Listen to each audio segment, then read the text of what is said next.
Hello, and thank you for joining us for the final game of the day. Thanks for joining us, Kobe.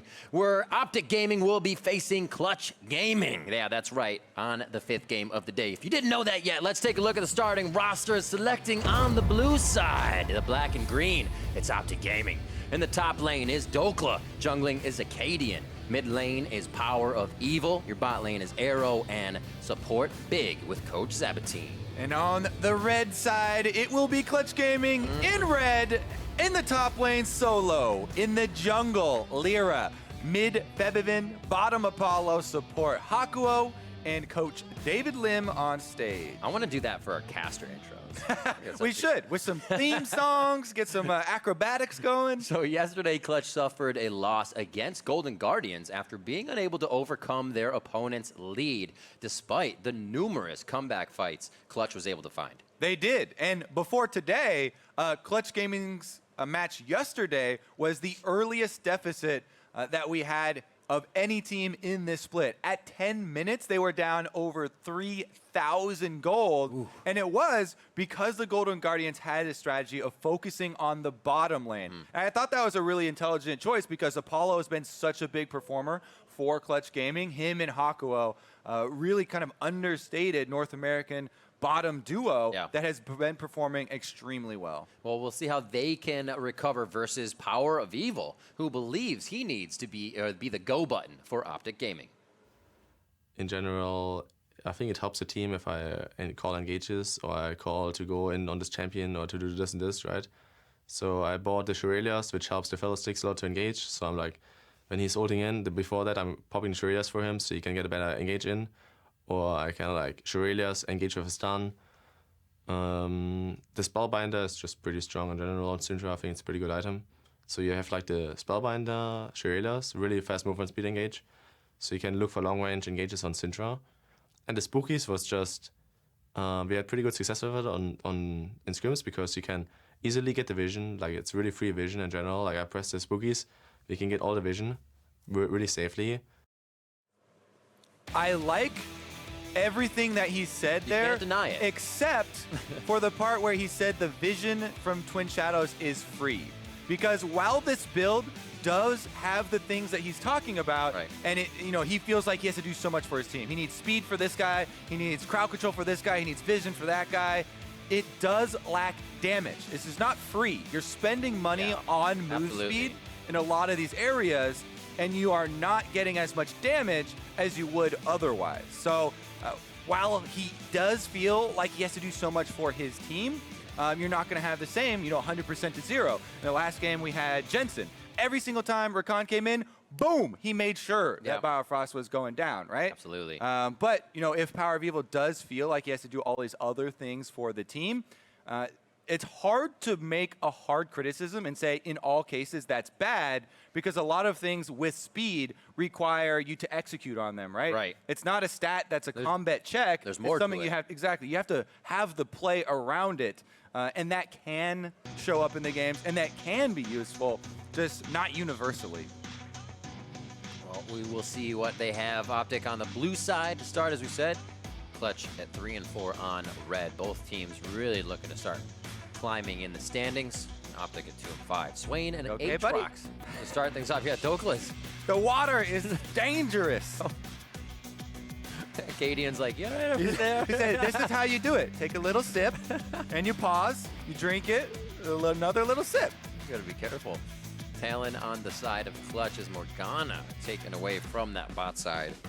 Not seeing Arrow go away from the marksman too much, but we did get a Heimerdinger from yesterday. He didn't seem too comfortable. And we are seeing a little deviation here with the Talon ban coming through. With the prevalence of mid laners taking Smite, doing the Raptors level 1, jumping to the level 2. I feel like Talon is one of the best. Him and Aatrox may be like the 2 best Smite mid laners. There are plenty of other options if PowerOfEvil, again, still wants to run a Smite mid lane. He can do that on Syndra, he can do that on Echo. Anybody, basically, with any sort of AoE that can still, clear effectively and get that extra experience source. But I like the little adaptation here from Clutch Gaming because we saw very effective use of specifically the Talon before. Double lock into Yeah. Xayah Rakan, very powerful. the Jhin as well. Saw actually a lot of play of that coming out in Academy by a lot of the teams, combined with Tahm Kench actually. So they'll lock that right back in here for some LCS play in OpTic Gaming. Yeah, we're going to have a lot of attack damage here early. So, you know, Jhin and Nocturne, both going to force you to build armor. Yep. So this early Mundo pick, at least he won't be able to say, I'm going into, you know, triple mages or whatever, and be able to rush Spirit Visage. At least, you know, he's going to have to be a little bit honest with his build path here, because there's plenty of threat that OpTic have already locked in.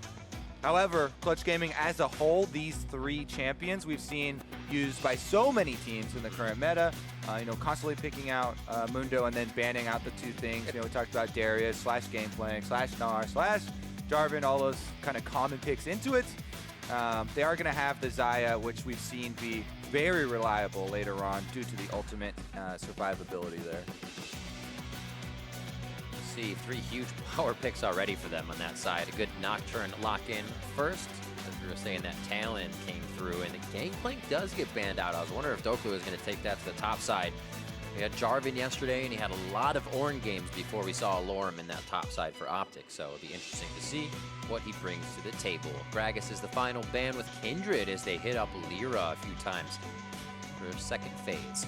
Yeah, LirA's been a pretty hot topic, actually, because, you know, he was picked up. He was one of the best parts of Envy that people were super excited Clutch Gaming picked up in the off-season, but hasn't been as big of a star as people kind of expected if they follow the trend from his previous play. And they are focusing with those bans you talked about, taking down Kindred and Gragas, so looks like he'll just be on the Trundle here. Pretty straightforward champion, straightforward path as well.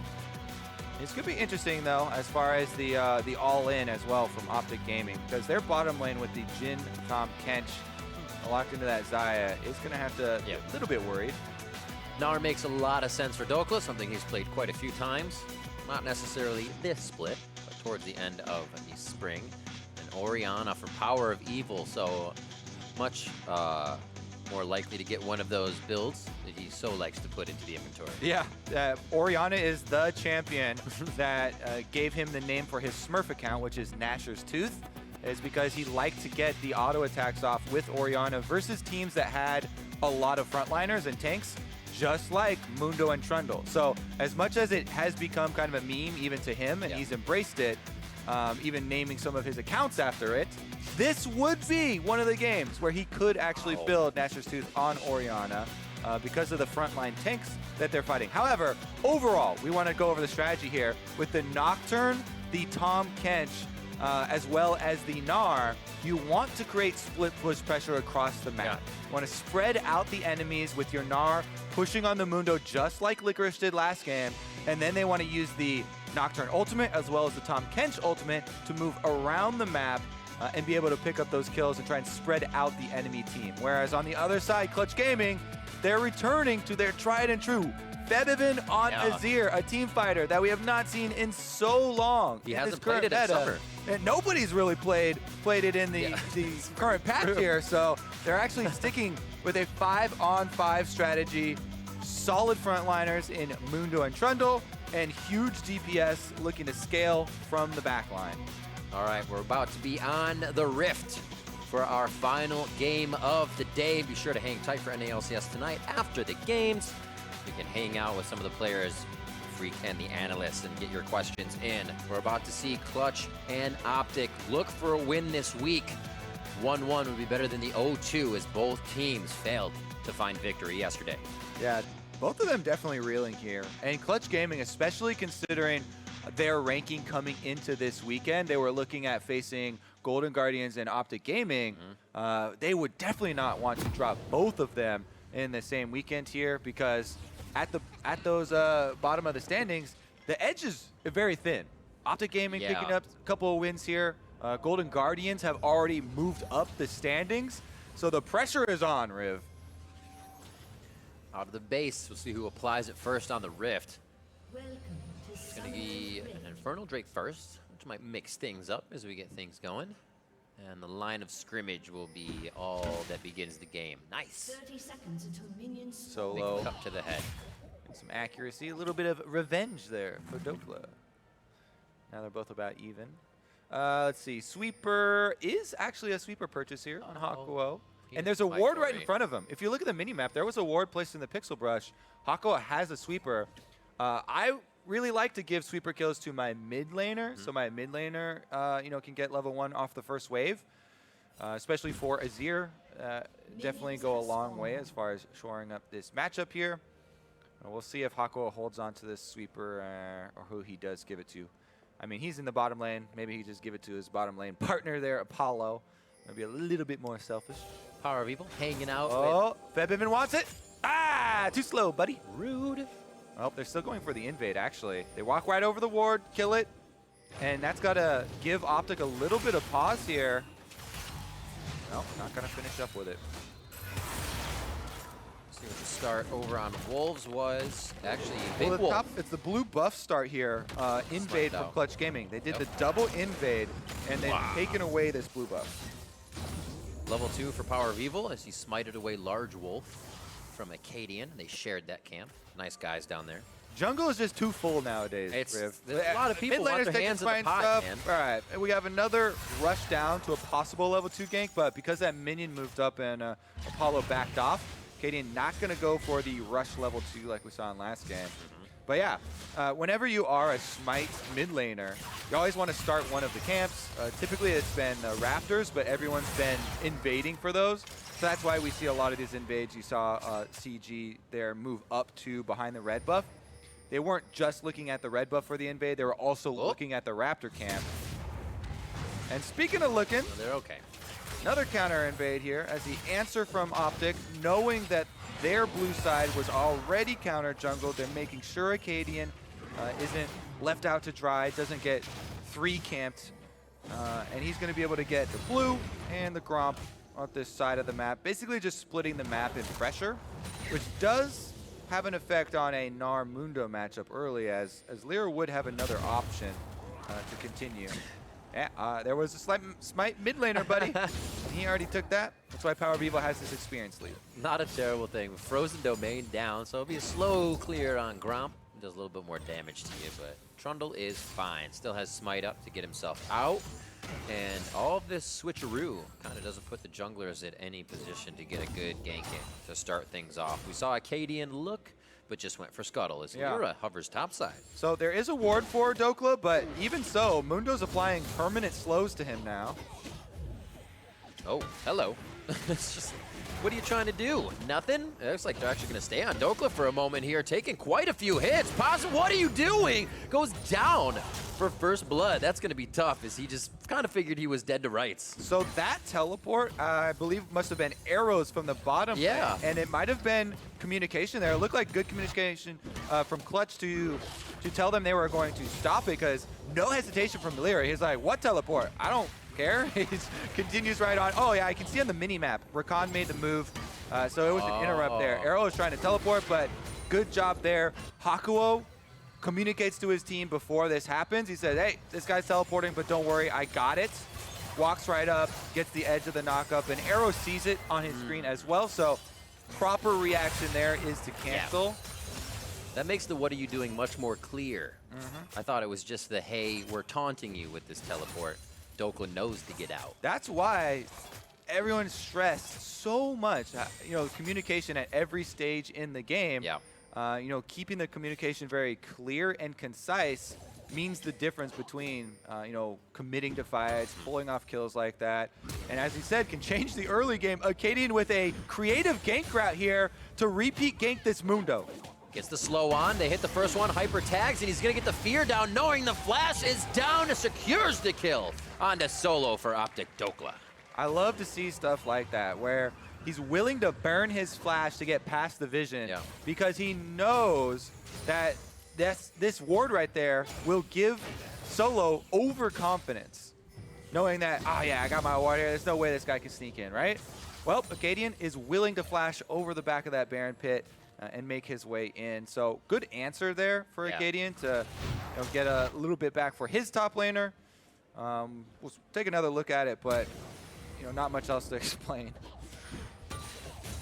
Flashes over the back. Once you know, there's no flash. Yeah, there's no flash on the Mundo, so we know how that one plays out. Meanwhile, Scuttlecrab did go over to LirA during that replay. You can see on the map, it was down there. And then, since this teleport was not used from Apollo to try and affect the top side, he's able to get back out to the lane phase here and keep up with this little CS advantage he's got. Good arrow respecting that damage. Oh, maybe. Gets a little attack speed, movement speed off that last attack. And saves his hide. Bone plating on for solo as they keep trading. 46 to 41. Yep, trying to move this one back up. And it's pretty good that they were able to get some money back in the hands of Gnar. They actually have not only Nocturne going for a bush gank, by the way. This is one of the most effective ganks for top lane side. Because top laners don't have access to a lot of wards, you just run up through those brush, move up with your laner. And that was actually maybe because they thought there was going to be some action from LirA up there. But Akaadian did show on those minions, and that's going to give LirA the opportunity to get an early Infernal Drake. So this time around, that wraparound little gank from Akaadian through the brush doesn't really threaten the dive. It doesn't do anything except give the information over to Clutch Gaming and allow them a very powerful Drake pickup here. Nice and easy. Grabbing the honey fruit on the way out. We see items in the mid lane on the skirmishers. So it looks like they're trying to get a little fighting down. PowerOfEvil as well says, let's go toe to toe. I'll smite you down. I really do like when the mid laners actually go for the jungle item completions. Challenging Smite is insanely strong. The damage reduction as well as true damage you're going to be able to get when people are trying to dive onto you and you're going for the 2v2 skirmish situations. A lot of the mid laners will just stick on the talisman or something like that so they don't spend money into the jungle item. But even upgrading your jungle item, those things are made to be super gold efficient because junglers are kind of a low economy role. So taking advantage of that, I think, is a good idea here from PowerOfEvil. Plus, you're going to be able to get the passive bonuses off of completing your jungle item. So already here, yeah, you just did. Just 8 minutes into the game a little bit, able to get the runic echoes, and that does give you a lot of mana off of camps when you do go for those camps as well. I've been wondering. He's 79 to 76, which is evened out, and Akaadian continues to take his Raptors. It seems like they have it more so for the fight, for the objectives when they come up, as opposed to we've seen the mid lane smites always taking Raptors like a Talon or something. Top side of the map, love here from Akaadian as they get the only living scuttle at this point. A little pressure on Dhokla means everything is safe. We should also touch on, obviously, if you upgrade your smite early and you're in a situation where your jungler is a Nocturne, Nocturne wants to clear these camps very quickly so he can get his ultimate, ranks up, and get the cooldown there. It allows you to use your smite because if you don't have a lot of opportunities to go for scuttle crabs or invades and your jungler's taking all your camps, then that could be a useless summoner. But by upgrading it, it'll make use of that slot and dissuade some melee champions from trying to jump on him. Pretty quiet on the home front. Start things off as we come up on 10 minutes. Just that 1-for-1 so far. Top laners getting a little bit of that action with the assist to both junglers. We'd wonder if that's where it would start. It seems like that's where the action has stayed. Now they're starting to give a little bit of love around the map. That Infernal Drake from Clutch Gaming. Maybe put that to use in a fight soon. A couple of control wards here cleared out for them while they have the presence of their jungler. That's actually a very efficient vision little journey for LirA. Just by passing bottom lane, it allows them to clear out all of that OpTic Gaming vision, and they're completely dark on the bottom side now. And that is just at the timing of the level 6s for bottom lane, which were threatening kills. So a lot of pressure down there. And meanwhile, ooh, the ball delivery. Emperor's Divide is on the other side as Akaadian throws down the shield. Just a few more shots. He'll pick up that one on Febiven with the help of PowerOfEvil. Now that one is one we can take another look at. That was so good. Akaadian also flashes there to get the knockback or the draw in from the shockwave. Nicely placed. And they combo so well. PowerOfEvil and Akaadian, that's something where people talk about communication, but that's not technically communicating, right? You practice the combo so they know what you're looking for. You don't have to say, hey, jump flash behind this guy so we can get the shockwave pullback. It's basically just saying, my ult's up, let's kill this guy. And they know the strat they're going for. So on a ward, Febiven here, he's sitting. We have a shield come up from Akaadian, as well as he flashes over there. They make sure they get the kill. And double flashes, actually, didn't quite see PowerOfEvil during the regular play. He flashed in too to make sure he got another auto and secured that kill. But they wanted to make sure that there were no outs for Febiven. Rift Herald for Akaadian now. In that scuffle. Looks like he comes out for the better as the team is able to now create pressure all over the map. 11 minutes in, and we'll have to see Solo. Few hits on the top is on that mini-map, pushed under his turret, is just not having fun. Dhokla still taking some heated up tower shots. Could even this out once Solo uses his ultimate with this wave coming in. But still doesn't want to fight it out with Dhokla going Mega Gnar and could just flip things right back around. And then they're even. So they're saving those ults for possible team fights. And speaking of ults, that Nocturne ult almost back up again for Akaadian. So quick. He had the warrior there, so there was some cooldown reduction on it. And as we saw in the replay, you know, he didn't actually have to flash the Azir wall. He spell shielded. He went through there with his ultimate, which was very nicely done. So that means that he still has to flash as well for ultimate number 2, a possibility they could try and punish Febiven. PowerOfEvil, though, as we said at the end of the replay, he used his to get into range. So whenever you see that even offensively used flashes, it's a possibility you could try and attack from the opposing side. It's actually something that was pretty impressive because one of the biggest things with Orianna is losing the distance of that command protect. While it does give you more range, PowerOfEvil knew it was just on the cusp of being broken. So smart play there from both of them. As you said, the combination is known by these guys. They're the ones running it. Needlessly large rod for him is right in his back pocket as Akaadian, mixing his way through the shadows. Yeah, and he does have the Rift Shroud active, so your goal basically right now for OpTic is to get the kill with the Nocturne ultimate, and he has his Flash Veil and everything.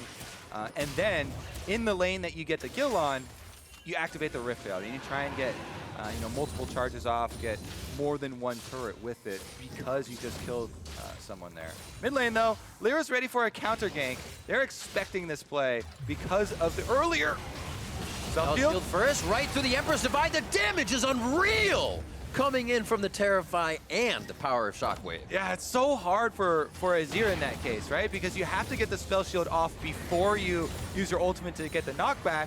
But he doesn't have any time because he's instantly dead anyway there from Shockwave landing right when the Nocturne comes in with the burst damage. And there you go, Rift Out activated right after they get the kill. They don't protect it though. Even though they had 2v1, I really wanted to see them get 2. The whole point is you just killed the mid laner and Trundle's a melee champion. If PowerOfEvil and Akaadian stand there and walk this Rift Herald up, there's no eye damage. Yeah, they can't. He can't get behind the Rift Herald, can't take out the eye. Whatever though. They did the main goal. They got the first turret bonus. They got 2 turrets even with the Gnar taking top side.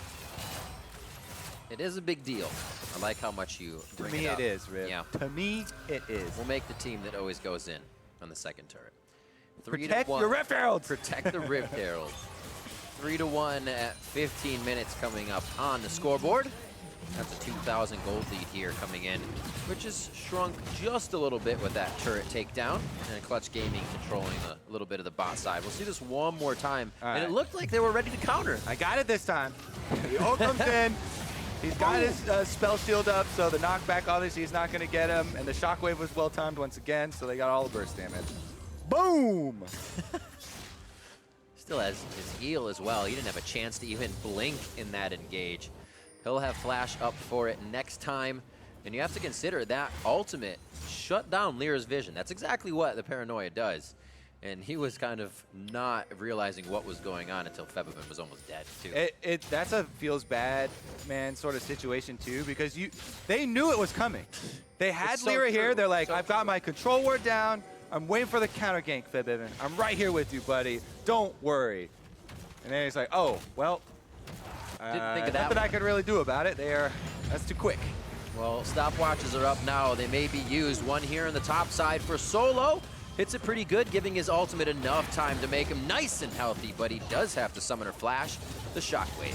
Yeah, stopwatch so important on Mundo, as we kind of went over in the last game. Really well used right there to deny one of the ganks from Akaadian. But that being said, this is really on display as why Nocturne was so heavily prized. It still is, even after some of the damage nerfs. He was banned every game today, except for this one. There you go. Meanwhile, some turret trades going on as Clutch Gaming are able to get one back for themselves on the top side, but that still leaves OpTic with all of the outers, you know, to their advantage. Rabadon's almost quickly finished up. A second item for PowerOfEvil, so he can just start putting down glass cannon attacks. Miss builds where you just hardly put defense to yourself. I love it. And it's slow movement for this next Drake. Will be an Ocean, as two have already been grabbed by Clutch Gaming. They have, I'm sorry, they don't have the lead in turrets, but it only means the top or middle one stands for them to take down. We should also comment on PowerOfEvil's build, or what it looks like he's doing this time around, because it's so fun to keep track of his. It looks like second item Rabadon's here. So what we said about damage before, he's like, you know what? Yes, we're getting as much AP as possible super early on. And Rabadon has the percentage increase for your AP, and the jungle item, as we were going over, is such a gold efficient source of stats. They actually recently buffed the Runic Echoes in a couple patches ago, where now it gives 80 flat ability power. Yeah. And it's so cheap, in addition to giving you that challenging smite, that this is a very, very efficient, just giant numbers AP rush build for Orianna. So PoE is going very, very big here for big burst damage, as well as being able to apply that big shield you were talking about. And if you think about what we just heard from him, being able to activate, being that go button, wanting a Shurelya's on some builds because that's what that effectively does, that's what Orianna's W is. Doesn't have to put it in this build, gets that utility out of one of his favorite champions already, and that is bringing Akaadian into the fight immediately. That's a big glowy brain, Riv. Freak's the one who always does those jokes, so that's why he snuck into my head. It's okay. No! Can't get away from him. Freak is higher ranked than me, so I will accept that. Even when he's on the analyst desk, can't get away from him. Mid lane turret, not going to get too much pressure. They have zero vision on what OpTic is doing here, so they don't want to put themselves in a scary spot. Yeah, Dhokla's out of there. Mini Gnar form, just going to hop over the wall. Meanwhile, let's take a look at it, as Clutch Gaming do need to regroup. They've got the Elemental Drakes to their advantage. However, Febiven here going back to this Azir pick that everyone else kind of dropped very quickly after the last couple patches, has been focused, and they're keeping him down. And he's a super hard scaling champion that needs to get, to a couple items, and needs time in the fights to actually get off these auto attacks. Yep. So Clutch Gaming really do need to use the rest of their team around him with the Mundo, Trundle, trying to play front line, and try and actually protect this main player, because PowerOfEvil on the Orianna is OpTic's main player, and he is set up for success. His go button is getting pretty big. He's going to be able to hit that for everyone. He might. Almost triggers it there, but the team is right behind him. Akaadian is literally leashed to PowerOfEvil at this point in the buddy system. He's that third summoner spell. Yeah. Nocturne now! Summon Nocturne. Very effective right now against Clutch Gaming. 3,200 or 32,000. Oh, there's 34,000. Setting up for it. The ball's passed over to Akaadian. Looking for a juicy target there in the jungle. Not a whole lot resulting from this fight in the bot lane. Yeah, Dhokla does have Berserker Greaves, though. So in addition to, Armor Shred and the Grievous Wounds, he's got the extra attack speed. He is looking to continue his dominance in the side lane, pushing up, keeping turret pressure. And again, as we mentioned in Champ Select, that's what OpTic are trying to use with the long-range Nocturne ultimate and the Tahm Kench possibilities. You push up your side waves, you keep the cross-map pressure, and look for people to pick off. Clutch Gaming on the map now with about 5,000 gold in their inventories to spend across all of their players. They're just holding off this pressure from OpTic, constantly putting down more wards, trying to clear out. until they can find kind of those solo backs to put some more items in their inventory.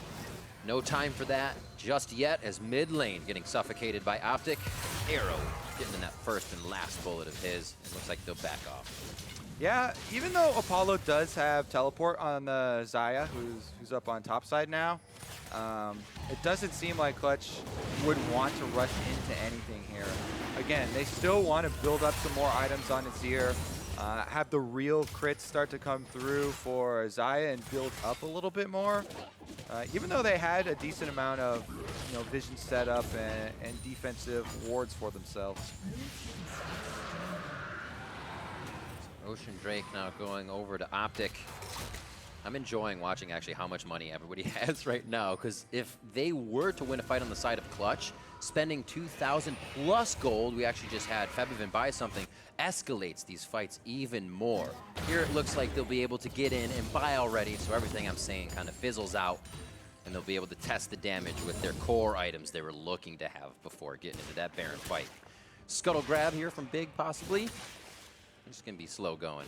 Tahm Kench is great because he can actually deliver Scuttle money to one of your carries. There we go. You don't say. Send it right over to PoE, who is going super hard carry mode this time, by the way. Oh, yeah. I think you heard the criticism last time where he was like, yeah, I feel like I have to do so much for my team. I got to get speed, I got to get vision, I got to do everything. Now he's like, you know what? Full AP, I was actually full damage. Joke and say get a Void Staff next, but I thought he was going to put maybe an Orb or a Ludens in there for the middle ground, but we're already getting to that 25-30 minutes, so I guess Void Staff. Put it in. All right, pushing up the side waves. Look at the mini-map here. Top wave pushing. Bottom lane, they've got Dhokla on solo. Now all that's left to get the mid lane going. Lasagnas for Akaadian as well, thrown into his inventory.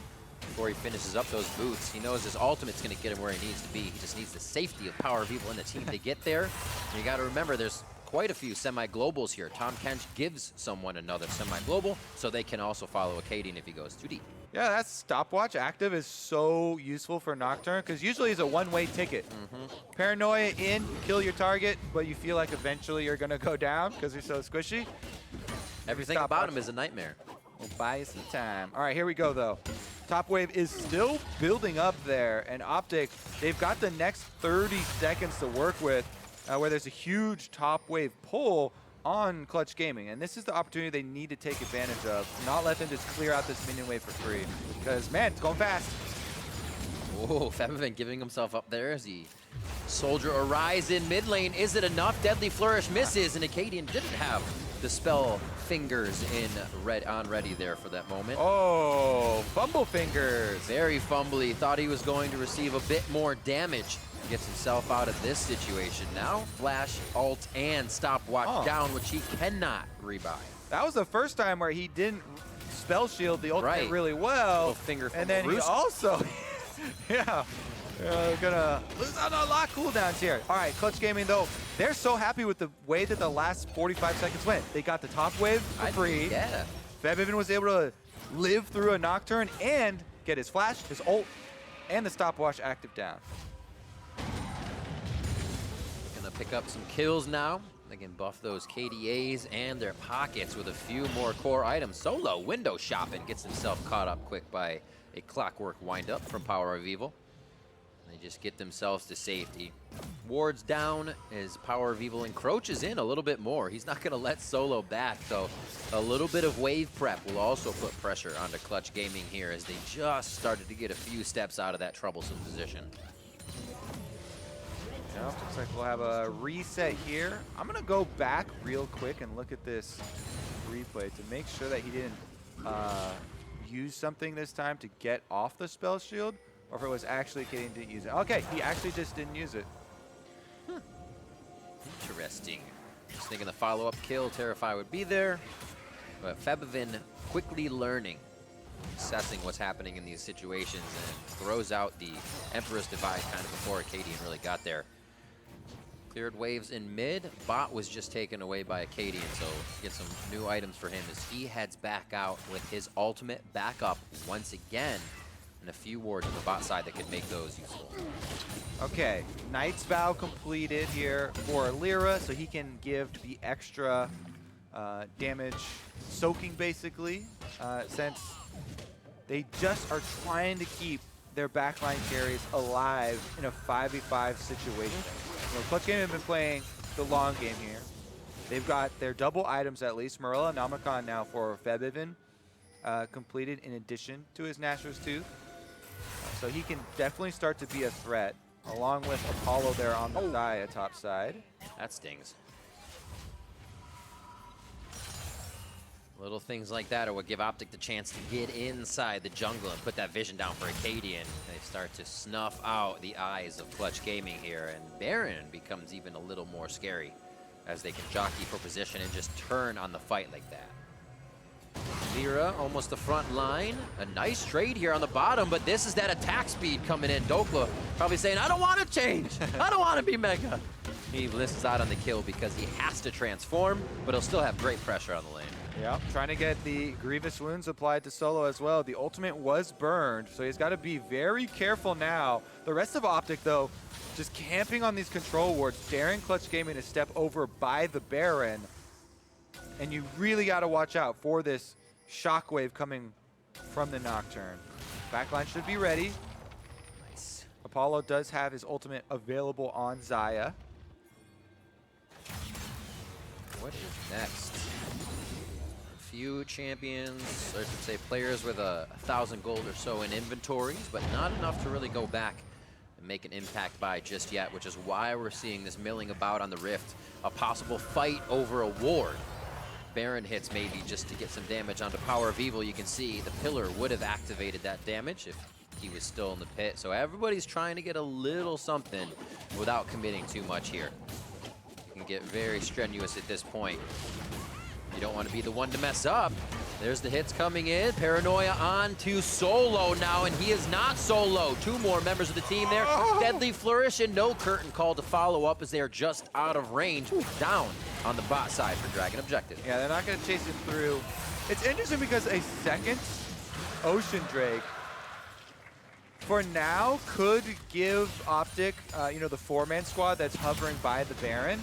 It will give them more options as far as actually starting up the Baron when they're threatening around there. Instead of just hovering on the control wards, they can actually start it up and regenerate due to the double Ocean Drakes stacking and have a bit more threat as far as, you know, are we actually going to go for the objective for enforcing Clutch Gaming to be honest and keep up their vision control. Stopwatch and Last Whisper for Dhokla. 2,000 to spend and has that Blade of the Rune King and Black Cleaver to start just tearing Solo apart. See if he can get to these team fights away from Dhokla. Participate with a few of those because if Dokla's not there, I don't think Solo's going to be going down too quick in these fights. PowerOfEvil slowly waltzing out, but has a bit of a sixth sense. We'll see how well it treats him. Yeah. Nobody's surprised here. everyone. Akaadian just hatching that ward. All right. Back off. That was a funny standoff. In the end, no blood drawn, and we still have the same situation, though. Control wards all around this Baron, and OpTic will threaten it.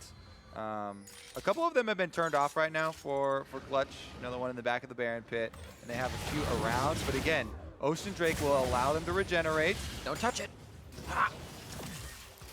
Already had the vision. This is what you were talking about, Kobe. Now they feel very good to sit around this position. Also, the Ocean Drakes make Dhokla such more bigger nuisance against Solo, who's healing up quite nicely with his Warmogs now. Every little thing playing in favor of OpTic. But Clutch Gaming has that turnaround team fight. They have that Azir that can just start shredding through, as you said, this back line. But can they find it? OpTic starts up Baron. Okay, no vision here for Clutch. They don't have anything inside, but the Baron's not going down too quickly. I think at this point, Clutch is like, they're not going to do it if we just step forward, but they are being able to get bot lane. So something eventually has to happen for these little back and forths that OpTic is doing. Kind of what Turtle was talking about on the analyst test, though. even though you have this split push advantage there with Gnar, it's going to take him so long to actually get inside the base and get inhibitor turret or anything. It's so much about forcing Clutch Gaming into rushing something, right? Rushing into a bad position. Slowly but surely, he's getting some damage on these turrets, and the inhibitor turret is the one that you can't really ignore. If the Gnar starts to get significant damage on this inhibitor turret, then Clutch Gaming really do need to move. He's clearing really fast at this point. Just a few waves. Red buff as well has to be quite a bit troublesome for Solo. It looks like Dhokla doesn't like the vision he has. Not knowing where Apollo is makes him back off, but now that puts priority towards the bot side. Arrow teleports in. We'll see if Dhokla chooses to join the fight. There's the teleport from Apollo. Slowly, OpTic has been pulling off of each Baron. They want that engage to happen, but only if they can get now Dhokla's got to run for the turret. He has to clear his minions as quickly as possible, but Solo's already heading back there. And the Mundo should be able to keep the damage off. So we continue with our stalemate, buddy. Such a game of yo-yoing potential offense and defense. It's like, here it is, and we'll take it back. Don't have enough pressure. When the defense comes through and the attack comes back, somebody will be able to solidify a kill here, and it's going to open up the game quite soon. But nobody feels confident enough to engage. It may just be a split push that pulls off a solo kill here, and then another team is able to move through. Definitely slower than what we were watching last game. Both teams continue to size each other up with no fight. I figure at 4 turrets to 2, you'd see a bit more vision for OpTic between the shorter part of the jungles on top and even bottom side. They have a few in on the right side of where Febiven would be, so those teleports could be big in a Clutch Gaming retreat, but you need a reason for him to retreat. Even with the Tahm Kench Nocturne combination, right? You're there in a minute. OpTic have not been able to keep up the pressure and force Clutch Gaming. They've been farming at their turrets here without any real pressure, and that is exactly what they want. Infinity Edges are now coming in for both marksmen. Already one half of the death cap possibility here for Febiven. I mean, it's just one needs to be large right now, so he can turn it into whenever he wants, but there it is. Gets the big buy. And now he's got the 3-item spike here for the big later game carry. Plenty of options available too, because he still has his stopwatch. That is going down quite slow at this point.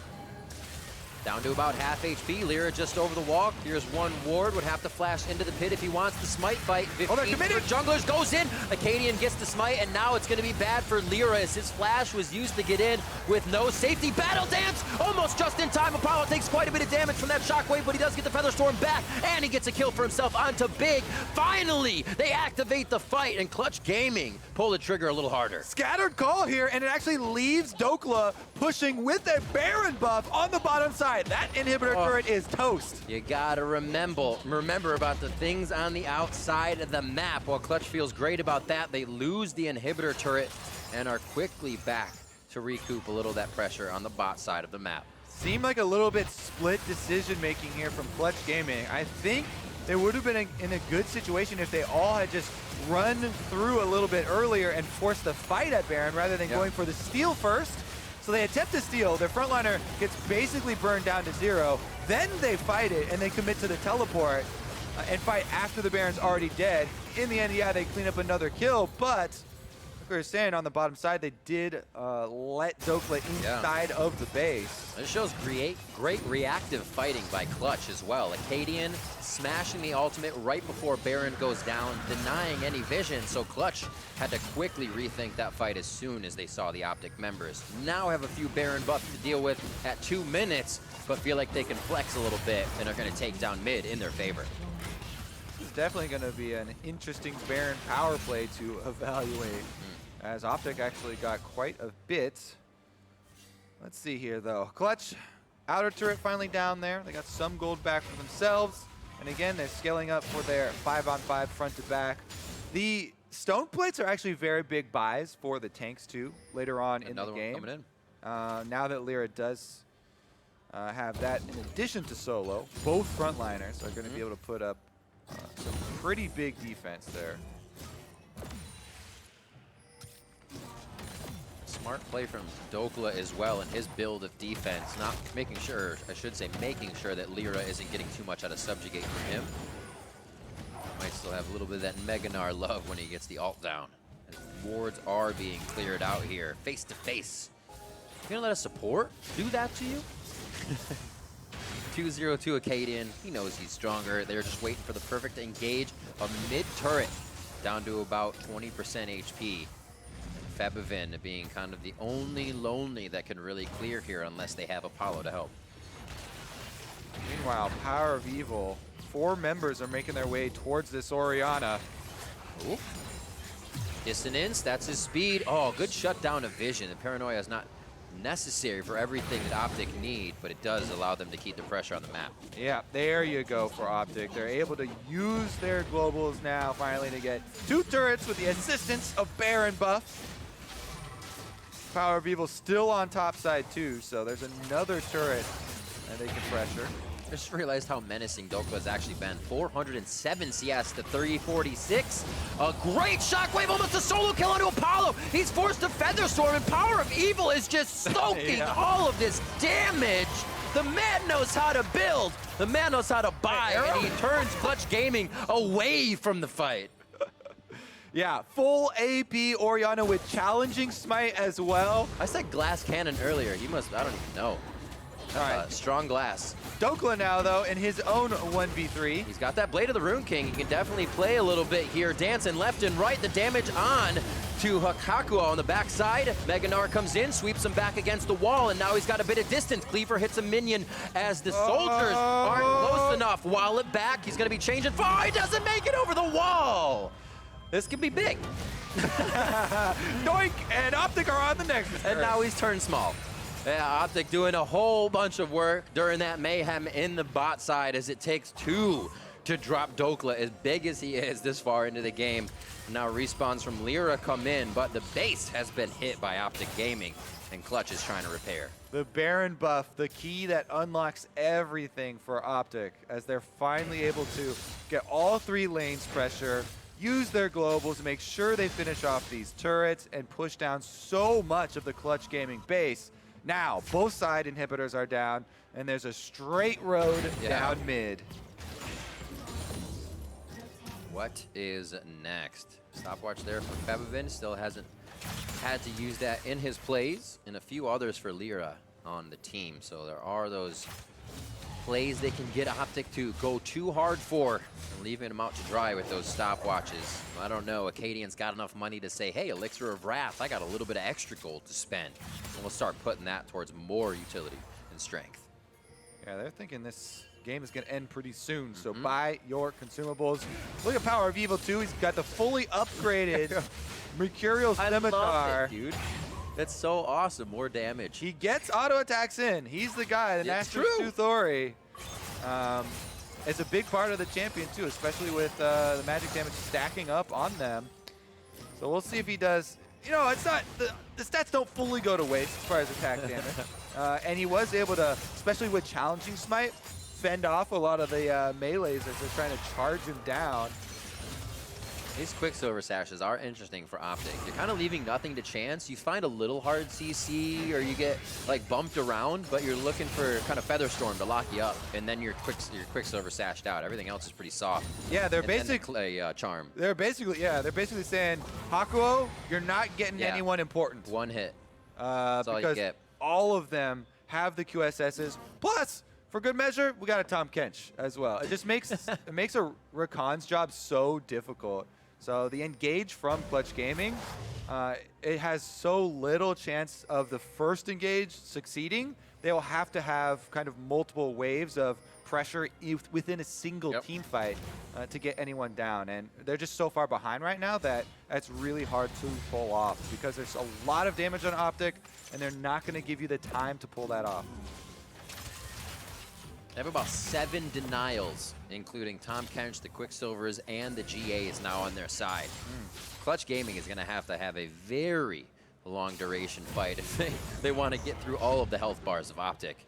Dhokla going to go ahead and spread Clutch Gaming thin once again as Solo meets him on the bot side of the map for a 4v4 party of the Baron that just spawned. Yep, Clutch are just going to have to rush into it. They don't have any options because their inhibitors are down, so time's working against them.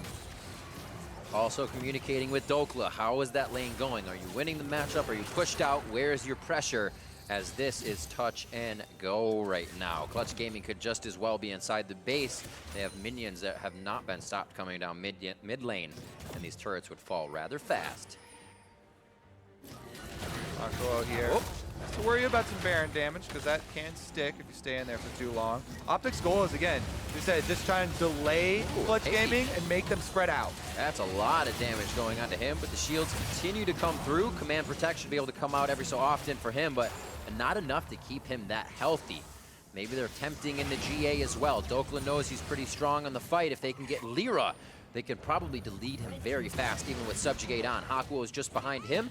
Dhokla feels good to possibly get that Guardian Angel down, but he doesn't even have to waste it. The solo kill onto solo. And now Apollo's gonna try his hand. He can be stopped up and slowed down from really reaching Dhokla in the entirety of the fight. There's a few shots. Dhokla's gonna run him around as he takes the long way around. And now it's gonna be a ring around the rosy. A few more hyper shots. Remember the GA to come through, but this is all tempting for Clutch Gaming as it's gonna be OpTic picking up the Baron.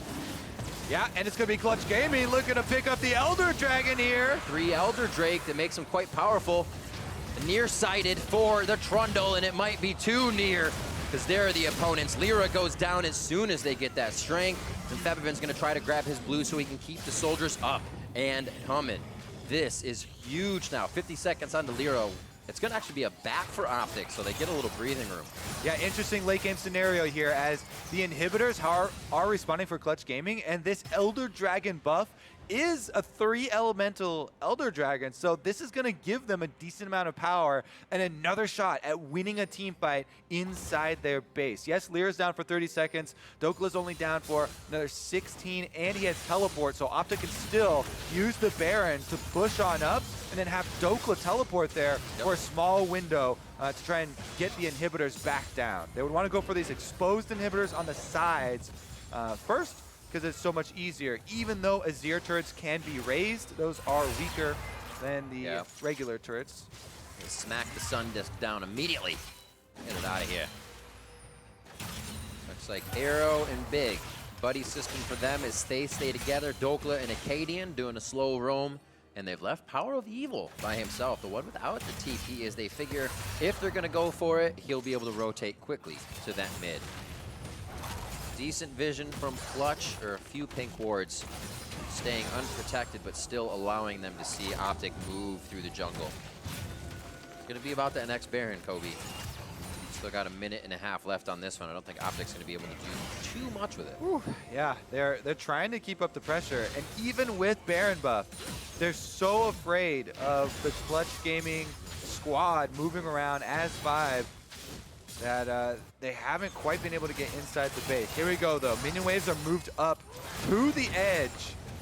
PowerOfEvil, 1-3-1, split, set up with the Orianna top side. Dhokla, though, they're making a move for split push Gnar. Ooh, that miss on the cleaver slows it down. I don't think too much reposition was gained here from OpTic. Same thing still happening, but Clutch Game has kind of had enough of what's been happening and them being split apart. Slowly trying to activate on the bot lane. One idea, but now OpTic knows they want that fight and will peel off even faster. What's next on the docket for Clutch Gaming? Or is it just going to be to have to accept the pressure until OpTic maybe makes a mistake? Half an inhibitor's worth of damage up there. OpTic still threatening the collapse here with Nocturne and Tahm Kench ultimates if Clutch Gaming overcommit to trying to answer one of these side waves. And the Baron buff is helping them get some damage, but only 30 seconds left on that Baron buff. So, I mean, they only got one more wave after this to work with. This Warmogs is keeping solo healthy in the bot. Dhokla can just get the health back from his Blade of the Rune King. Those two would be down there forever until they get a little bit of assistance. Even with Dhokla building fully for this 1v1 with Mundo, not able to chunk him out long enough. You know, Grievous Wounds does stick on his head, but you get out of combat, just move it back into the jungle or something, and Warmog's heals are right back up. Plus, he's got Grievous Wounds of his own to apply to Gnar through his Thorn Mail. So both of them, life regeneration and life steal, being cut down. Man, support's trying to be as frugal as they can. Like 2,000 gold behind the junglers and just putting together these pieced items. Shirelia's Reverie finally coming in for a little more engage. And those Quicksilvers and Knight's Vow we saw before as well. 700 gold on Big, so not too much to buy just yet for him. But it is that idea, what's next? What's going to actually help? And I think what Clutch might want to do is activate a false fight. Find a way to get those Quicksilvers down, but not take it right away, and then find that fight right after. So much easier said than done when the team just runs away from everything you're trying to initiate. Yeah, especially when OpTic's still sticking to the split push. You don't have a moment's rest here where you're able to sit around and look for an engage. You either have to pull the trigger immediately or send solo on over and answer that split. Topside 2, moving in! That's a big hit. They tried to deny vision, but it's going to be close enough for everybody to see. Oh my god, the shots from Apollo are absolutely absurd, and the damage to follow through. Hakuho's in immediately, trying to charm them up with the quickness, but great separation from OpTic as the curtain call could be the follow-up. OpTic slowly moving in, but so is Dhokla. He's in the base, and the inhibitor is down on the bot side of the map. He's going to make his way to the top side. He can either go for inhibitor number 2, try and get some damage, or run out! Flashes quickly from Emperor's Divide, and now he will try to divide himself from Clutch. They run furiously towards the top side and take him down. Apollo is spitting crits right now as he takes down that kill. Getting back to mid lane. His flash is down, but his ult is up to still be dangerous in the fights. And Clutch tries to stop the damage coming in from OpTic. Ring around the rosy, Riv. Dhokla's able to get an inhibitor on his way out. He does die and burn the flash, but this is what, once you get to super late game, the matchups always look like when one team with the split advantage and the other team trying to 5-on-5 with you know, their standard tanks here. They're just chasing them all around as 5 members, and even though they found Akaadian, they burned the Guardian Angel, OpTic were trying to stop their backs and delay them from getting back to their base and allow Dhokla to take down one inhibitor. One inhibitor, though, is solvable. That's not a huge issue for them. One line of super minions. It actually, though, is only one Nexus turret left as well. So if you don't attend to those super minions, they will destroy that Nexus turret by themselves, and then your Nexus. So OpTic's game plan still is about delaying. It's about keeping Clutch Gaming out on the map and away from the defense. Very interesting. So the Bloodthirster being sold for Arrow as he picks up the Static Shiv into his build as well. So trying to get a little bit more damage right off the bat here out of this. Yep, big crits. You see what Apollo's bringing to the table. Amp his damage there, give him some more speed. Deadly Flourish connects. Arrow throwing one forward.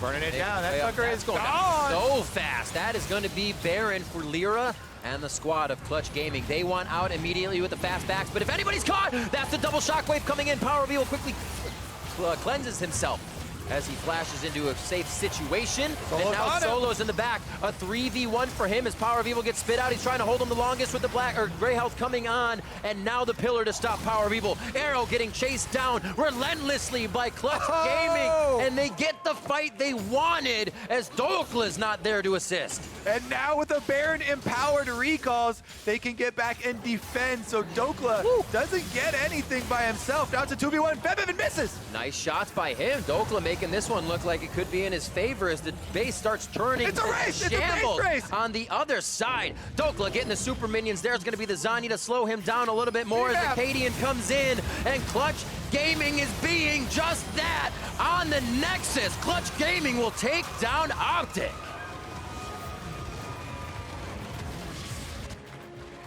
What a backs against the wall game for Clutch to come out swinging after tempering the damage of OpTic so much from lane to lane and weathering the split. It can be so frustrating as the 5-man squad to deal with split push for that long. But again, the neutral objectives are always the answer way out, right? They 5-man, they just rush down the Baron, and if they get the Baron, then the Baron-empowered recalls allow them to get back and defend from the split push. So once they were able to secure that, holy moly.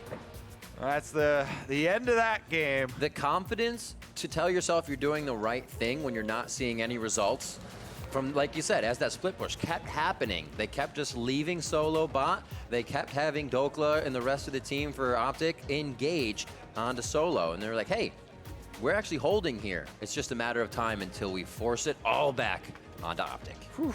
Wow. Have to be so decisive Resilience. in those late game situations when you're faced with that much pressure. OpTic, though, you gotta say, coming out so strong. You know they wanted to use the Ori. You know they wanted to use the Akaadian, and time after time, they secured kills with that. Clutch said, we need to slow down. We can't give them a chance for Akaadian to tag onto anybody, and that's what really started to stall the game out.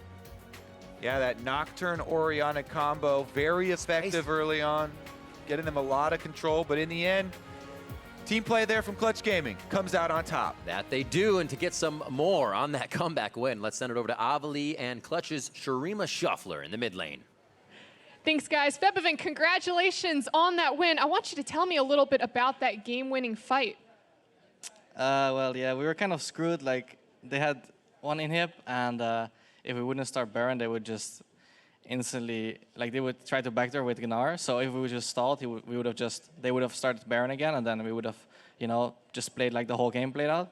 But yeah, they gave us a window to start Baron, and then I think, yeah, we were just way stronger in team fighting, and we were confident that we could go for it. And then, yeah, I think like 3 people of them died, so we only had to defend, and then, yeah, it was kind of easy to end after that. And I mean, sorry to say, you look a little tired. It was a really long game. How do you guys keep your composure throughout the games, and what's going on through the comms the whole time? Yeah, it's really hard in this kind of situation because they had split pushing champs and Tahm Kench, and we were on the back foot all game because I played really bad early game, so they snowballed, and yeah, they got a huge lead out of that, and then yeah, I mean, you just gotta do what you gotta do, you know. We practice like against that, and we know how to react, so they just misplayed and we capitalized, and then we won in the end. Have you identified maybe any room for improvement, either in this game or for Clutch as a team? Yeah, for sure. Like our scrims, our training are really poor. Also, our early game is pretty bad. Like sometimes we do really well, sometimes we just lose really badly, and I mean, we can improve on everything, you know. Like we're no near a perfect team. We're still looking to get into playoffs, you know, try to get into the finals again, you know. But yeah, I mean, obviously there's so much to improve. Well, Febiven, thank you so much for your time, and I hope you celebrate this weekend. And to wrap up the day, let's hear from the State Farm Analyst Desk. Thank you very much, OpTic. Thank you, Febiven, for the interview as well. What a game to end on. We got a very long, drawn-out battle. We got to see another Gnar into Mundo, which is interesting as well. And we can see, of course, the lineups on your screen right there.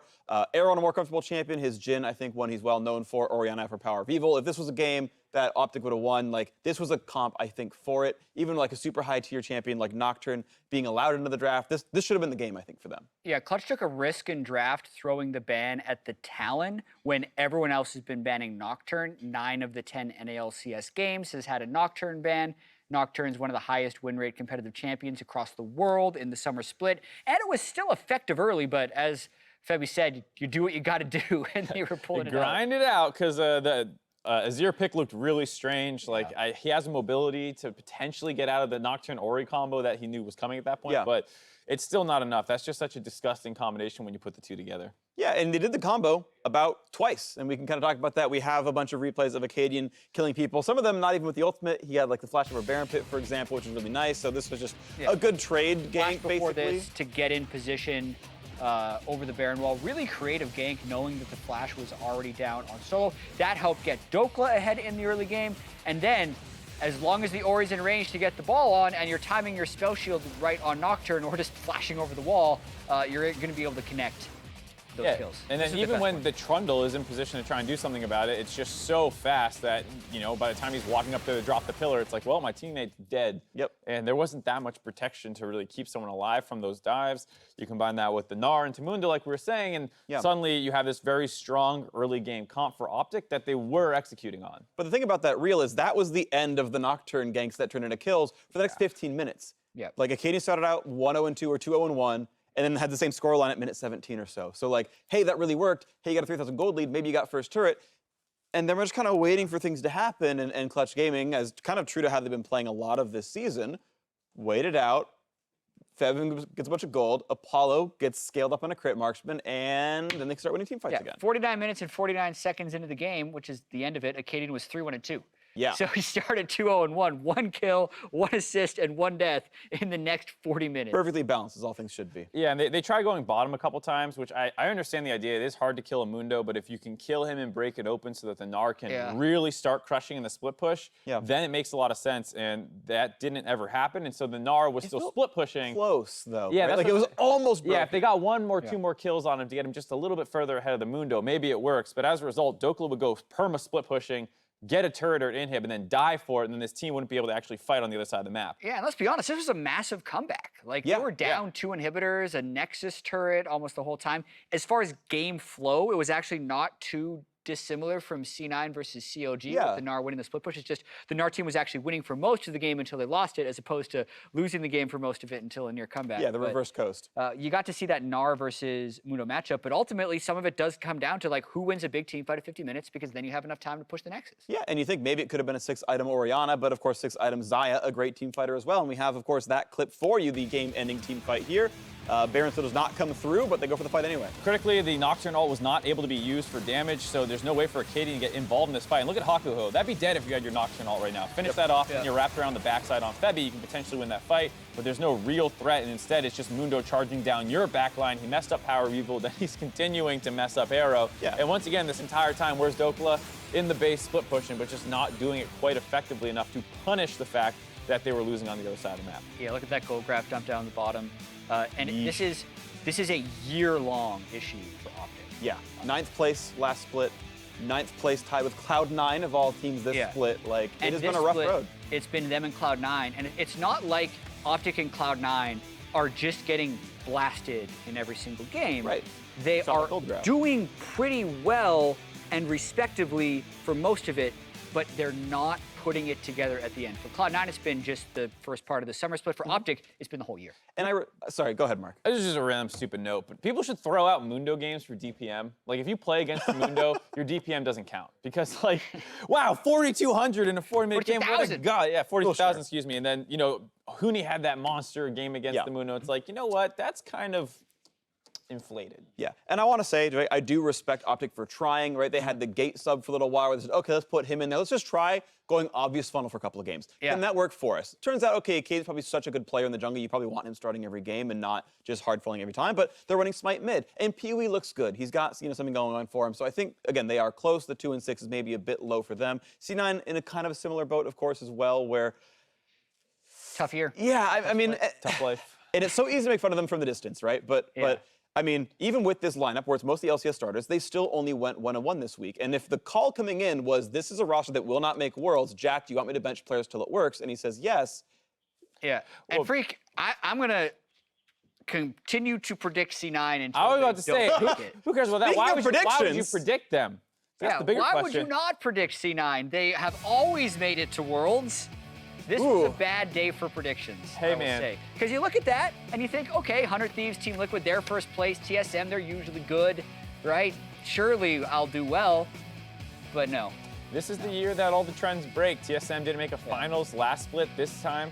C9's probably not going to make Worlds, dude. I'm going back to check after this for my own pride whether or not the favorites have actually lost, like just the general favorites based on record. Favorites based on record have actually lost more games than they've won with how topsy-turvy the split's been. I think that's the case. I mean, Golden Guardians 4-4, FlyQuest 4-4. There's, I mean, it's actually pretty nuts how close standings actually are. There's 8 teams within 1 game of first place. So I am done with these gentlemen. I'm done with the analyst desk for today, but the show is not over. NA LCS tonight starts right now. Whew, it's Do you have exciting. music? Da-na-na, da-na, da-na. I'm better than Mark Z. Silver scrapes and hi, welcome to NALCS Tonight. My name is David Freak Turley. This is Isaac Zed Cummings Bentley and the one and only Huhi, NA's greatest resident mid laner. Oh. Out of 10, what do you give him on that entrance? 10. Oh, thank you so much. That is generous. He told me best, so. That is, okay, well, that's fair. You're You're a nice person, you know? You're a very nice person. I okay, appreciate you lying to me to tell me I'm good, because these guys just tell me I'm crap. Of course, all games in Week 4 are complete. Let's pull up the standings, and look at that Counter Electric Gaming in first place. Well, It's a sight to see. I mean, they're in first.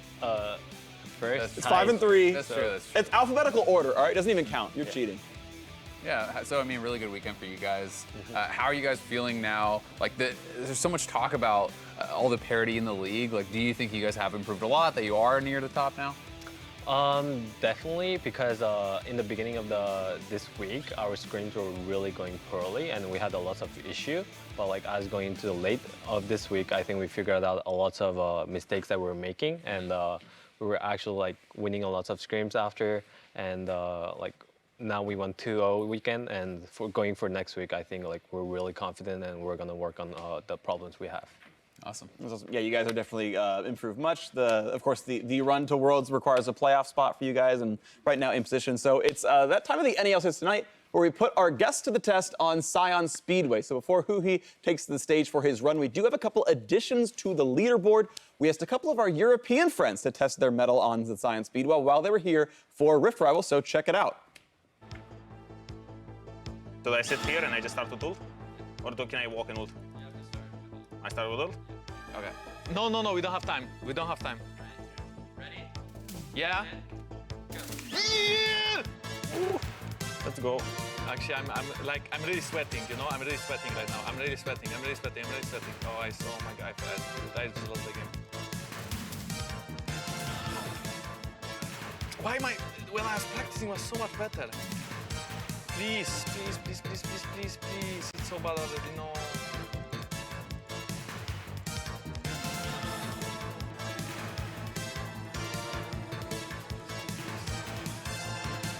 No!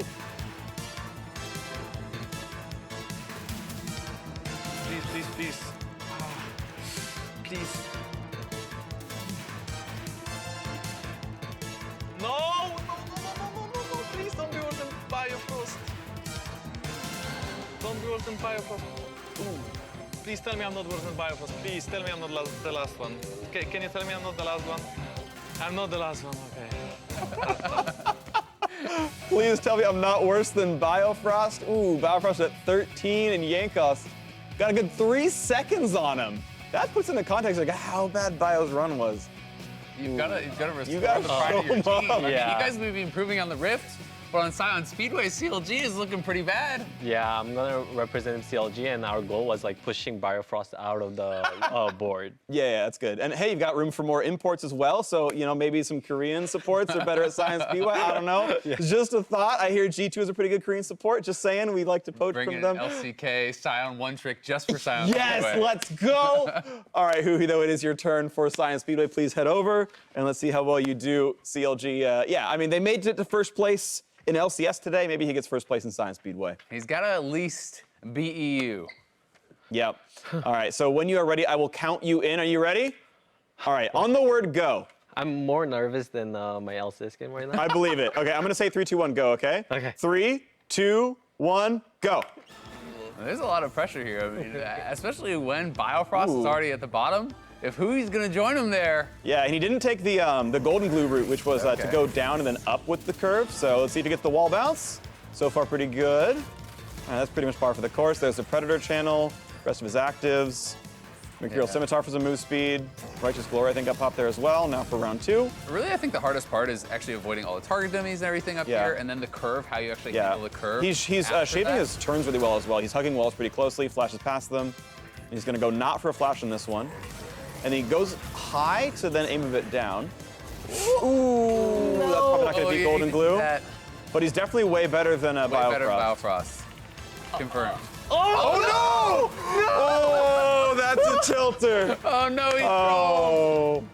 The double tap R. He's probably going to lose a couple spots for that. All right, come on back. Still better than Baofrost. Yeah, oh. Still better than Baofrost. Far superior than Baofrost. You beat me for sure as well. Still a mid 48, which isn't too bad. 48. 48. That was Baofrost, I think, sitting at 52 or something like that. Oh, okay. You beat Yankos, beat a lot of you guys. You're still doing all right. We'll maybe get an updated score table. Yeah, we'll have that soon. So either way, how'd that go? In practice, it was actually better, but I guess That was the the same for pressure me. got me, yeah. My very first run in practice was like actually pretty clean, and then Yeah. I hit like 4 walls in actual. Choked on stage. I did choke on stage. It's unlucky. Either way, so that went well. At some point, we'll have the graphic up. I think otherwise, we'll probably transition a bit forwards. And so, yeah. Talk to me about sort of just your results this week, because obviously the run is really great. Were you expecting kind of the 2-0 week? Like, what was your thoughts kind of coming in, and then how are you feeling about your standings? We definitely felt a little confident going to this week, but like not like previous weeks. Yeah. Because of like just I said like about the scrims that was going. But like playing the games, like we were pretty confident. We knew we were gonna win. Like for example, the C9 match, our bottom lane was crushing, and we were like, they were giving us confidence, and we were like hyping them up. That was kind of close though. Yeah. That one got a little bit closer than like you might in have the wanted. end, yeah, in the end, it got close, but Never doubted it, though. Yeah, we never doubted it. Like, Okay, well, speaking of never doubting, we have your score ready to go up on the screen. So how did it go? Huhi number 10. Oh, I beat you, Huhi. Ooh, above beat you. Yankos, but below Caps and Odoamne. So unfortunately, Europe holding up a lot of these top spots right here. Yeah, the top 8 has 2 EU, 2 NA. Top 10 though, so you're still in the LCS. okay, got it. You're still in the LCS. You haven't been relegated yet. At least Yankos got kicked out. It's a decent thing there. All right, well, throughout the weekend, you were calling out the biggest plays and the most exciting moments on Twitter, and we've gathered some of our favorites for this week's LCS Big Plays, brought to you by Acer Predator. Up first, League ESAN praises JJ's dominating lane presence against Team Liquid. Yeah, and so JJ has been having honestly like a really good time with Likewise. It feels like he has been playing pretty well, and he does play like a lot of different champions. You know, kind of any thoughts on his performance so far in the LCS? I think FlyQuest in general definitely has more strength with them, especially like after they switched their support. I think they're winning a lot more. So like maybe their synergy is better, maybe their communication is different. So it's definitely like a good move by them. Yeah, JJ's 3-1 with the roster right now. So I mean, that's like one of the best win rates just in NA right now. So the best is 5-3. 3-1 is a bit above that. So next up, Panic Kiri highlights Mickey and his incredible contribution to Golden Guardian's first ever 2-0 weekend. Yeah, honestly, both his games were really good. This Talon, jumping around. And managing to stealth through, just one shots for Apollo. He cleaned up a lot of team fights this game. Yeah, he really did. And like, I think this is one of the first weeks that Mickey has had where he's actually looked really good on the LCS stage. You know, there's a lot of people talk about how talented he is in scrims and these sorts of things, and it's finally now showing up in his LCS play. You know, kind of what are your thoughts on Mickey? Like, have you guys really scrimmed much against them? We actually didn't scrim much with them because especially next week we play against them. But Mickey is a type of player like that prioritizes lane a lot, so he is really strong in lane. But I think out of the lane, like if he's not playing like an assassin, I'm not sure like if he's really good at team fighting because he didn't show that much. Yeah, anyway, good stuff from you guys, of course, and of course a good mid lane from him as well. But now finally, Roberto Fuentes shares his love for CLG's Darshan's big plays and big reactions. Cut back. I can go pub. Yo, we went. Oh, say it again. Pedro's not. Pedro's dead. Yo, watch. Play it there. Help Darshan. Oh my god, let's go. Go. Oh my god. Darshan, go. Yo, anything? Yeah, I got it. I saw. Dude, I love Darshan. He gets so hyped. Yeah, like I was saying, like when he gets a solo kill or a big play, like he screams so much that he will like excite us and hype us. For example, that play, like we were talking about how we were like he's chopping like enemy's head. Yeah. Dude, Glorious Executioner. I mean, that's technically Darius' brother, but close enough. Yeah, I mean, it's actually great. It's one of my favorite things about esports in general. It's like, especially with LAN environments where you can just kind of yell kind of across the room towards each other and whatnot. Like, I've always been a big fan of that sorts of interactions, and I'm glad we got some players who get super hyped when they get kills and whatnot. Well, thank all of you online for your submissions. Make sure to continue tweeting us your favorite plays all summer long using the hashtag NALCS. But big plays aren't the only things we gathered from Twitter. Earlier in the day, we asked you for your questions, and we are here to answer them. Up first, Warrior Leonard wants to know if Huhi has been following the World Cup, So he's happy that France won it. Well, I'm happy that France won because it's like kind of where I was born actually. Right. Yeah. So I'm glad that they won, and I kind of heard that they were like kind of underdog, which CLG was kind of known for underdog. So maybe there's a relation there. Yep. Confirmed. All of France are CLG fans. Yeah. I think that's how that works. Forget SOAS, forget all the other French players in the LCS, steal back on. No. CLG as who he. He's from Paris. It's perfect. Yeah. Next up, Sarni Roth is wondering what champion that has been absent from the meta do you want to see make a return? Other than Aurelion Sol. Oh, other than Aurelion Sol. I was going to say Aurelion Sol, but... Fiora. Yeah, probably Fiora. Also French-ish. Like, people are playing lots of like melee mids, so Fiora can be a pretty good pick into melee mids. Okay. Why do you think we haven't really seen any Fiora? Like, we heard some players talking earlier about how they don't think you can split push anymore. Is the game just kind of too fast-paced, too much about team fighting? I think it's just a better pick than Fiora, right? Like, for example, like Darius. It's just it has a lane dominance, and it can also split push, but its team fight is great. And it's also tanky. So I think there's just those kind of champions that are just better than Fiora, and that's why Fiora isn't showing up. Yeah, makes sense. Outclassed within sort of the lane bully role, and that actually makes sense. So next question, though, comes from Mark Horner, specifically for Huhi, and it's if you could pick a skin line for the next Aurelion Sol, so like, Project, definitely not, like the joke stuff. There's the Winter Olympics ones, there's soccer ones, there's, et cetera, Star Guardian. Yeah. So if you have a skin line for Aurelion Sol, what would it be? I think I'll go with like ice, like winter skins, because one of the origin skin of Aurelion is like fire. His balls is like fire, and it will be cool to have the opposite, which is like the winters. So for example, like snows. So. By the way, the correct answer would have been the CLG World Championship, Aurelion Sol. And you're trolling, you failed the question. No. But it was a good try. I'll give you like maybe a B-. Okay. A B- for not picking CLG Aurelion Sol. Next time. Well, there is no CLG skin line yet, so I mean. Well, see, but there's the World Championship skin line. You have to add the CLG edition. We'll go Fnatic Aurelion Sol, and then he can't pick it when he wins next year. Now, finally, Jace Hammond wants to know if our NALCS teams have a consistency problem, or the fact that all these teams are so tied up together by week 4. Do you think, or is it that there's so much parity in the league? As we are 4 weeks in and so many teams are close. I think it's kind of both. For example, like because of the meta, like there's a lots of like up and downs, like upset and downset. But for example, like Team Liquid, people talk about them as the best team, and today, like that's nothing related about the meta. Like it's just they just made a lot of mistakes. So that's about consistency, but the other parts, I think it's just about the meta as well. Okay. Yeah, I definitely think that being able to be first to like innovate a new thing and like figure out the strategy, like that can give you a leg up and people aren't expecting you. And I think there is so much sort of moving around in the world that it can be very easy that you're just like, oh, actually, we found Mundo first, and you just get a couple wins off that, even if you aren't like the better team. Yeah, and I mean, even looking at the TL game today, you could say, oh, well, Doublelift wasn't on a marksman, but there was mistakes all across the map. It's not like that he was the best player on the team. Exactly. The loss wasn't purely about that one thing, so definitely consistency, I think, is a big deal. Yeah, well, we'll see if teams can shape up by the end as they make their way towards Worlds, but we are not quite finished with questions yet, at least for Huhi. It's time to put you in the hot seat while Azale grills in a rapid-fire segment we are calling Lightning Rush. You two have fun. All right, so what we're gonna do, we have questions. It's either, one answer or the other. Don't think about it too much. Give me the immediate thought as soon as you get it. All right, are you ready? Wait, is there bait questions? Are there what questions? Bait? No, no. We would never do that to you. We would never do that to you. All right, ready? Yeah. Okay, red side or blue side? Red. Korean barbecue or Korean fried chicken? Korean barbecue. Talon or Aatrox? Talon. Scrim or Stream? Scream. Shocks or Ovely? Shocks.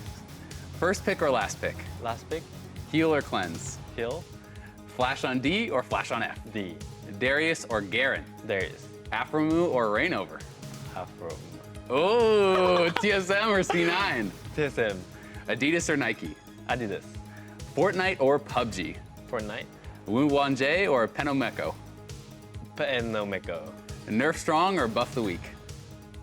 Wait, say that again? Nerf the Strong champions or Buff the Weak ones? Nerf the Strong. Aurelion Sol or no bans? Aurelion Sol. Freak or Azale? Freak. Oh! Angela or Haru? Angela. Okay, you betrayed your dog! Oh, you betrayed your dog!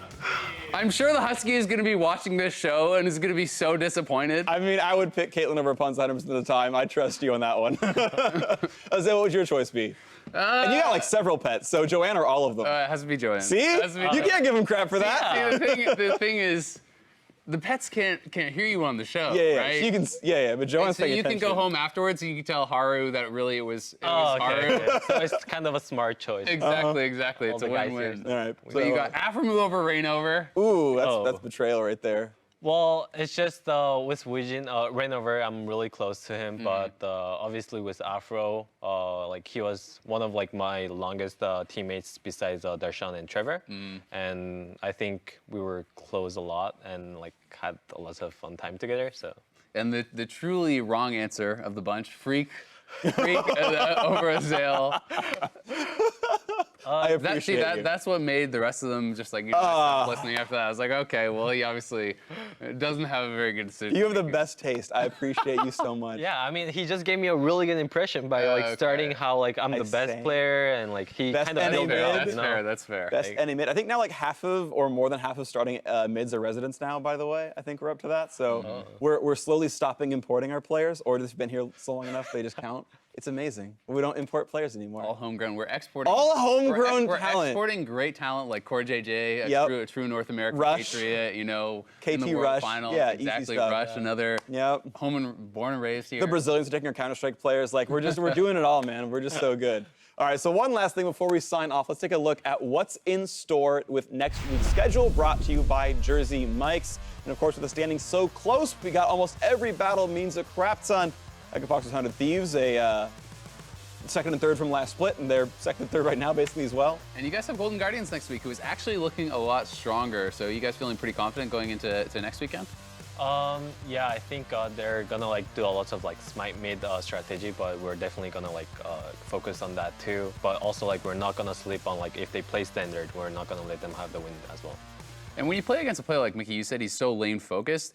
Are you then gonna like try to orient yourself more to focusing on lane, or just say, hey, forget lane, we can still ball the side lanes? Like, how do you kind of go into that matchup?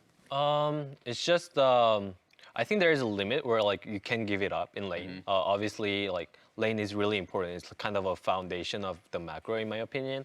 But it doesn't win you the game in the end. So, like you just have to be really smart about like how much focus I'm gonna put in the lane, and then how much roaming am I gonna do, or how much like vision control am I gonna control, like stuff like that. Cool. All right, well, thank you very much, Huhi, for your time. And again, congratulations on first place so far in North America. That's a wrap for week 4. Special thanks once again to Huhi for joining us at LCS tonight, and was an amazing guest, as he always is. The entire live broadcast crew, everyone on air, thank you so much for watching, and we will see you for more NALCS next week.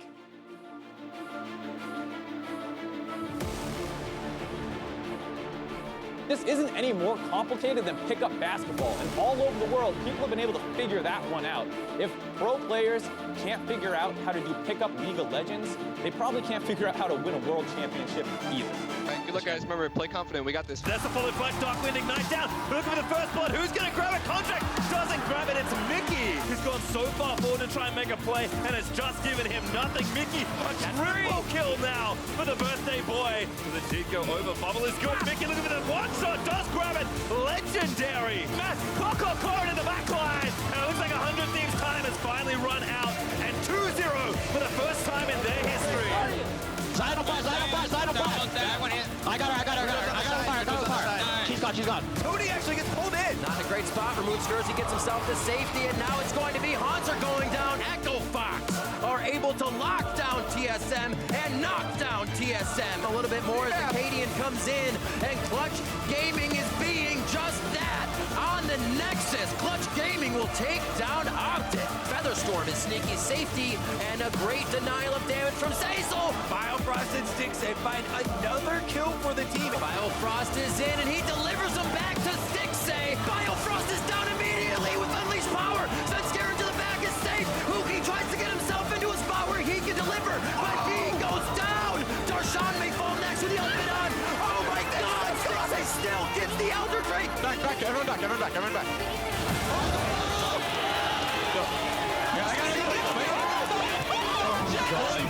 Jay, you're insane. Holy shit, Jay.